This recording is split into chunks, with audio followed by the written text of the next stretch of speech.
timeframes. So as you're thinking about when over the next few years, you want to think about the success ratio and some things along those lines. Also in his presentation, he discussed levies and shared the historical levy rate and not only the passage rate, but the success rate based on the time of year. We did look at Orting's history with regard to levy operations. We do know that for sure you're going to need to put a levy on the calendar in 2023 or 2022 for 2023. February would be the nearest term election. April would be the 2nd. We would suggest that you push that forward on that February election because if we wait till April, that's going to be a little bit late budgetarily, not knowing the results. We're going to have to make decisions by then. Moving forward in this presentation, I wanted to highlight not only the bond success rate. We last ran a bond in a failed attempt twice in 2017. And at that point, the tax rate for the average citizen in Orting was $6.65. And one of the things we've seen with the growth that's come is that tax rate has dropped. So in 2021, that tax rate is sitting at $3.49, and that's a byproduct of not only the addition of growth, but also we see the average price has increased for the average homeowner in terms of what home values have done. And that was some of the eye-opening piece that he brought with this presentation. So we historically over the last 20 years have grown 8% per year. If we look about the last 5 years, that's been about 10% and up to 16% per year in just the last few years. So one of the things we've seen in 2017 when we ran that last bond, our aggregate assessed valuation was about $1 billion. This year, it's $2.1 billion, so it's doubled in just the last 5-6 years. Next year, our preliminary assessed valuation has that going up to $2.6 billion. So we're seeing about a 25% increase, and a good chunk of that is from the growth that's happening around the district. What does that mean? It means as a system, when you add that all up, that tax rate that was at 666 begins to drop because your assessed valuation is growing, which means you have the ability, you can borrow 5% of that assessed valuation. So now when we're thinking about bonds as a board, you have the ability to add a few more things into that list. So he did share what our current borrowing capacity is and what that might look like when you begin to develop that financial plan. And that's what the committee is going to recommend to you. They're going to have a recommendation coming up here over the next couple meetings about what do they think should be first and why, and they'll look through those lenses of not only current condition, they'll look through the lens of enrollment and where we see growth coming, and then some of the issues that you've heard very well about traffic congestion and the need for fields and gym space and things like that. They're going to put all that into their thinking cap, and next Tuesday they'll wrestle with that and make an initial plan. As we're thinking about affordability and assessed valuation, as Marcy and I dive into that, we're not only thinking about the levy, but if you remember that $1 billion assessed valuation that grew to $2.6 billion, when we add in just the 4 major home developments and look at where that 8% growth average 20-year rate per year takes us 10 years down the road, we see an assessed valuation potential of about $10 billion. So there is quite a growth that we're going to see over the next 10 years, which is not only likely to double our enrollment, but create some significant needs around the facility issue that we'll have to address. So that's really the committee's main goal as they bring that to you. The committee did dive in to see what that affordability would be. And we look at, if we were to run a $100 million bond somewhere between 2022 2023, and then have a $180 million bond, that would put an overall tax rate just under a couple dollars for the average homeowner, so about $1.96. So that's all the committee information that's going to go into that blender. They're going to take their best guess and stab and make a recommendation to you. That will happen next Tuesday night, and then the architects will take that information, they'll digest it, put it in the form of a report, bring it back to the committee on the 26th of October, make sure we captured everything right, and that'll turn into a final report to you. So as you're considering all that information, hopefully those two pieces just help you think about what are the parameters and the windows available to you, what that might look like through the lens of a homeowner. Marcy and I are looking at those levy projections, and our goal as we move forward is not only to address the capacity issues and the program needs, that make this community special, but do so in a way that would be as affordable as we can for the average homeowner. And what we see initially is what looked to be a very expensive bill should be less so as we absorb that growth over time, because it lightens that tax burden for the average person. So that's what we saw, and just a few things I wanted to share with you and what we've included in your board packet about where we might be going down the road. I really appreciated the McKinstry information because obviously there's some of the buildings that long-term wise we wouldn't want to keep putting money into, and perhaps with that information we can figure out some ways to live through their existence. Because we are very aware, that we have some the maintenance transportation department this building over us. That helped me a lot. Thank you. I question, so, they're gonna address the growth and whether the school should be built, how much it's gonna cost, and that's gonna be a big concern, we're gonna build a new school in the valley, or we're gonna build a new school outside the valley.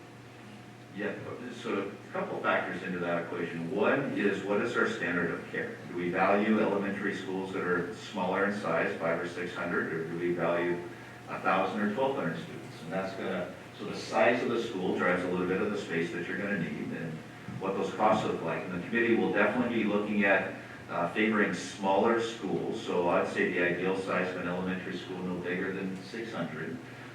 Middle school size, ideally about 750, a high school size about 1,500. And they have price points that they'll consider. And they'll be looking at that 10-year enrollment forecast to see where do we go from 1,000 kids to 1,200 to 1,500 at the elementary level. And so those two pieces, the price and the timing and the size, will factor into their equation so that when they make a recommendation to you, they have all of those pieces of information in their hands. Bonnie is going to be presenting hard copies for each of our groups of what we just shared. All those that are on our website now, but we want that hard copy so they don't have to go hunt with their cell phone or anything like that. And they'll be considering those factors as they make that final recommendation to you. And that's some of what they're going to weigh, because you can't do it all in the near term because there's not enough assessed valuation. So they're going to have to weigh and prioritize what is most important. What we know right now today, exclusive of the growth, that 3 of our 4 schools are in deficit of permanent capacity. So we're tight on traffic and space now, and it will compound if we don't act in a timely way. Other questions? We've had been going to the facility meetings, the planning meetings, and we've had some time to digest the information, and there's just so much to unpack. Again, I said this before, but I would just encourage any community members listening to please take a look at that information. These are big decisions, not just for the district, but for our community. And so there's so much information, just the growth in student enrollment alone, whether we're for growth or against growth and want to keep growing small, the kids are coming.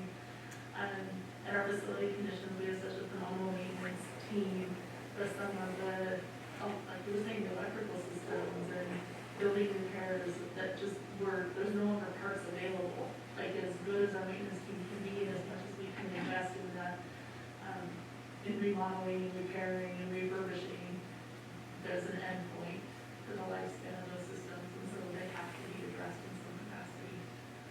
So there's just a lot in there, and we encourage the community to continue to come on this ride with us as we look for ways to manage growth.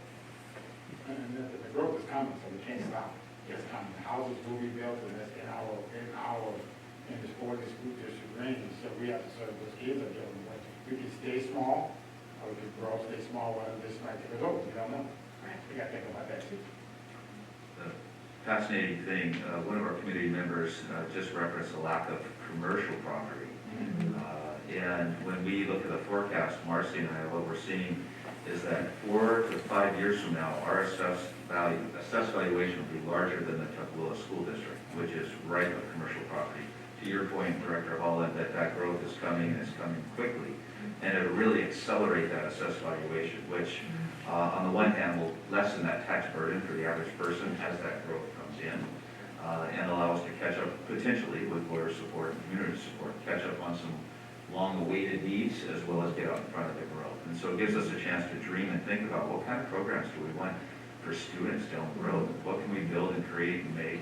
How do we think about our community of interest, about more fields and gym space and places to recreate and draw people in? The city likes to talk and think about partnership, about maybe space for a pool down the road and some shared access. So there's a lot of opportunities that come with that, as well as the more urgent need that we have to get out in front of the planning and make some decisions and get in front of that soon. So that's the fun part, I think. We can dream and scheme, but we'll have to do that with people. So thank you for all of our work. Yes. Thank you. Any further questions? I'm just very excited to see, after these next couple of meetings, you know, what we end up with the committee. And kind of to your point, Carrie, is that we know that CPAC committee was people interested in serving on that. It's not going to be the only avenue for people to have a voice, so No. make sure to watch the district website and communications and give your input when you can and listen to what's going on, because, you know, that's, the schools are the community, and so we want to make sure that we've got as much input from the community as possible, so.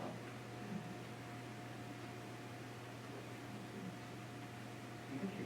The question, Thank you. we're going to move on to board policies.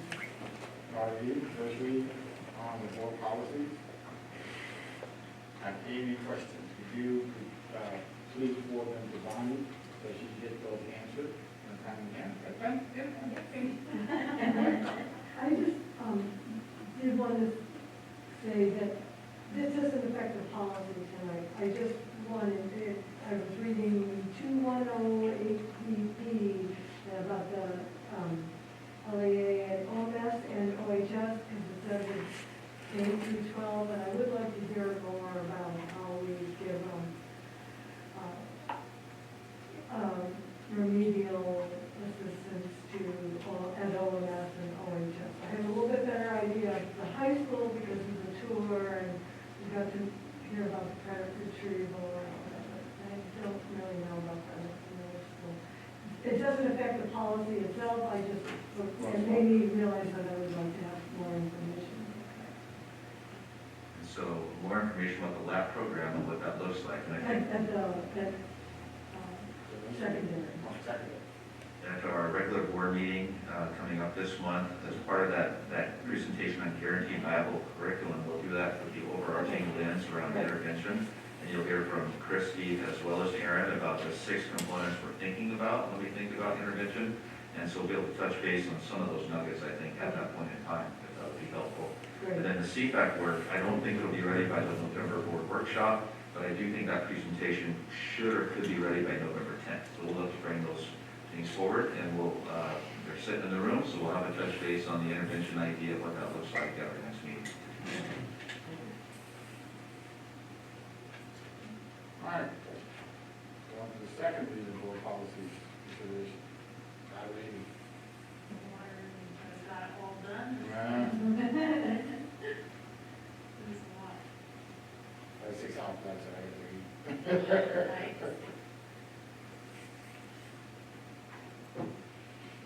Any questions on those that they can do that with that? Next we'll be ready for a vote, like, Actually, this is second reading. That's second reading. So we'll do need action. Yeah, there's been discussion, I'll move to approve the second reading of policy considerations. I'll listen here. that's loud. I will second. The first and second, all in favor? Aye. Opposed? Thank you, Pat. Thank you, Wood. Next thing we have, if we have any more questions, that is board comments. I just wanted to say, Melissa knows this, I was walking down the alley with my dog, and I have to say, I am amazed at how everybody's chipping in and helping work. I saw the OPS principal cleaning tables in the OPS cafeteria and doing a lunchroom monitoring, and I thought, good girl. I mean, I see people jumping in and helping, and this morning at PTR, one of the 3rd grade teachers, her teammate was inside with the class, and she was helping with the kids getting out of the cars. And I thought, wow, people are really, everybody's letting in to get to it. Kudos. I wanted to thank the staff as we go through, this is kind of specifically regarding these,